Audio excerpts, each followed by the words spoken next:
Ministers, and I'm grateful for the invitation to address the leaders' session and expect that this meeting will culminate in the reform needed to regulate traffic along those with both the east and west, north and south corridors passes freely through the territory of Canada.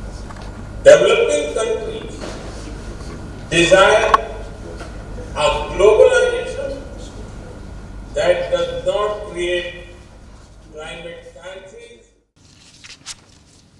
The global south is driven by historical ties and sense of deep solidarity in pursuit of bridging the gap between the south and the north. The initiative to convene this summit, which is called the Voice of the Global South under the theme Unity of Voice and Unity of Purpose, is indeed very commendable.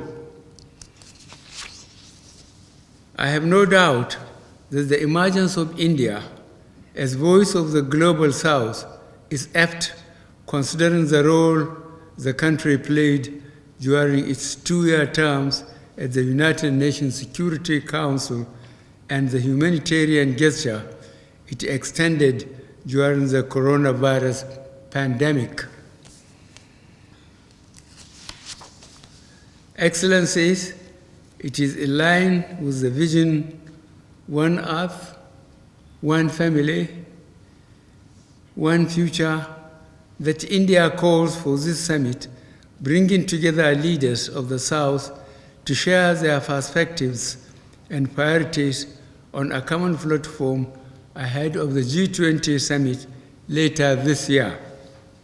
Nigeria is in full support of this noble initiative and hope that the outcome of the summit will be given top priority at G20 meetings.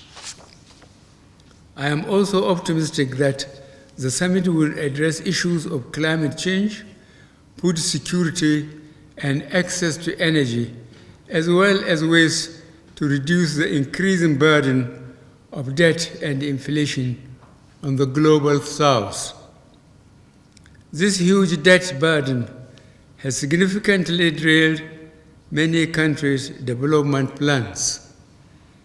The effect of the COVID-19 pandemic and the Russia-Ukraine conflict has further aggravated the situation. In this regard, I wish to advise fellow leaders to agree on a common agenda to enable us to put forward our collective demands to the global north through India as voice of the South.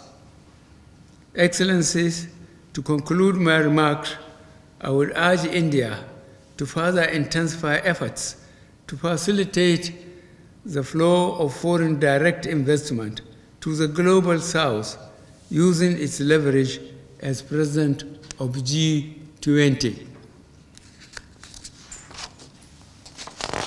Thank you for listening.